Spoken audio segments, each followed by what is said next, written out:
Continental knitting, which you may also hear referred to as German knitting, picking, or by any number of other names, is a method of knitting in which the yarn is held in the left hand.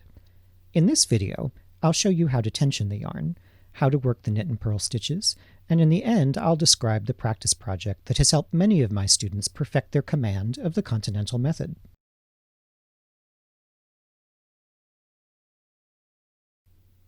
First, tension the yarn. Holding the working yarn taut with the left hand, point away from yourself under the strand, toward yourself over the strand, and away from yourself under the strand. You should be able to lift your forefinger and feel the yarn tighten. The strand will wrap over the top of your finger like a road going over a hill.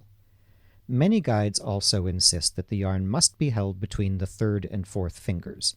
I never manage this, but show it to you in case you might find it helpful.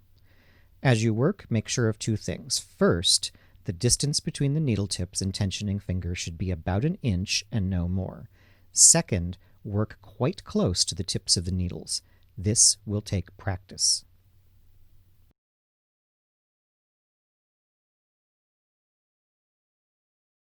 Work the knit stitch like so.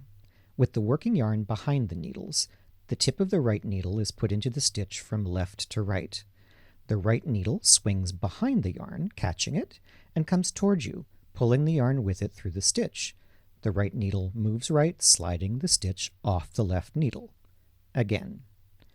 In from the left, around the back, through the loop, and off.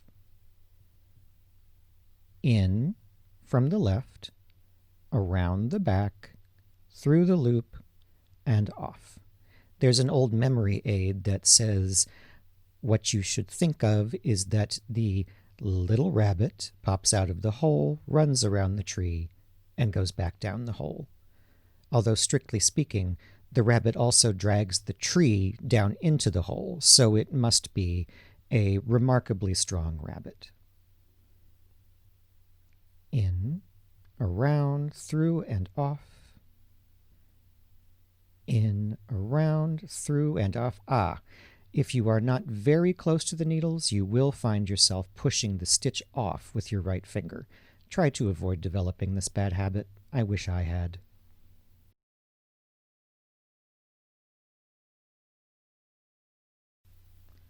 For the purl stitch, make sure the yarn is at the front of the work. Then the right needle goes in from right to left, and now comes the motion that takes some practice. The right needle swings to the right. Then the left finger comes down like this. The right needle swings left, and then pulls back through the loop and off the needle.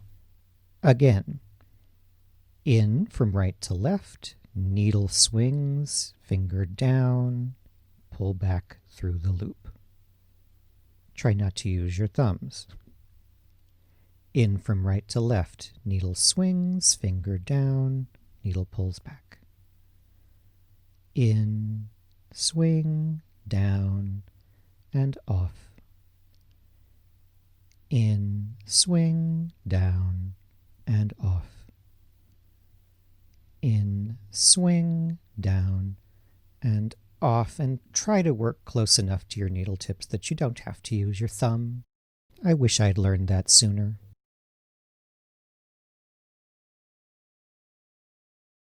Whether you're a new knitter or an experienced knitter looking to expand your skills, mastering the Continental method takes time and practice.